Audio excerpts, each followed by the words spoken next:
Each year, more than a dozen Connecticut children die unnecessarily and tragically due to unsafe sleep practices.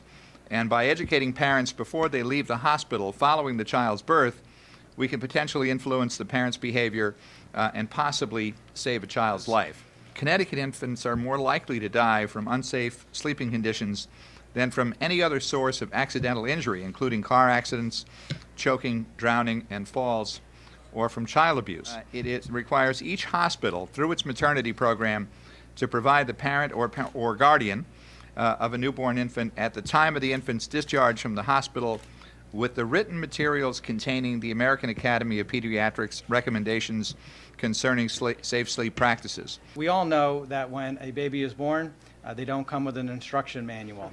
And that as much as we may wish there was one, especially for the first child, there isn't. And lots of times you have to either rely on your common sense, you have to rely on maybe what you hear from your family, you may get some information from a hospital or other sources, and obviously parents want to do everything that they can do in order to do what's right for their newborn infant. But what this legislation does is it says here are the best practices that are out there, and here's the things that you should be doing. Because many times, I know, just as an example, when my first child was born, lots of stuffed animals come the way, and you wanna make the crib look cute, and you want to make everything look warm and comfortable. But we know that you shouldn't put stuffed animals in a crib based on what is best practices out there. But maybe not everybody knows those kinds of things. So having this legislation out there where hospitals are giving information to new parents, I certainly think helps a lot.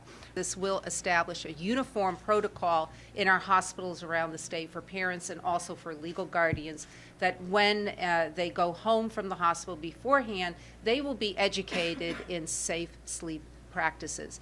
On Public Health Committee, we sit there and we listen to the testimony of people who come in, and there was an overwhelming response and wonderful testimony that came in from the agencies here in the state, such as the Department of Children and Families. They submitted pages of testimony on what has been their experience with unsafe sleep practices. Also, most compelling and most, of course, emotional was the testimony that was given by the medical examiner here in the state of Connecticut. Both medical examiners testified. Dr. Susan Williams came in, and I just want to read quickly what she said. "Autopsies on children are for me the most difficult part of my job. To see a young life ended so quickly, particularly when something is easily prevented, as unsafe sleep conditions is a contributing factor, seems so unfair to me. The families of these infants struggle to come to terms with their loss." Every month we see the faces of these beautiful babies that are lost forever and for reasons that are preventable. And I thought about that this morning when I walked my 5-year-old to kindergarten. And all the kindergartners stood in line outside the door to go in, and they all had a flower for the teacher because it's Teacher Appreciation Day. And they're loud and they're raucous and they're looking at who has the biggest, longest flower. And I think that every single year in the state of Connecticut, we lose a future kindergarten class full of children for reasons that are preventable. And I think about what the state medical examiner said one day in our closed door, windowless meeting. She said, "That's the love of somebody's life that I'm examining."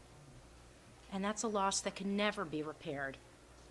And what we're doing here today is talking about how do we as a community, as a state full of caregivers and caretakers and stakeholders, how do we show our ability to provide support and education to parents and caregivers and all those that love children by the provision of this important information about how do we keep our most vulnerable children safe. We can save lives. And it's not every day of the week that we can come together to do that critically important work, and that we do that together with such a display of leadership from our state lawmakers, to me is such a statement of optimism that I'm just incredibly fortunate to participate in it and incredibly grateful. And it's a big step forward for our infants and our families.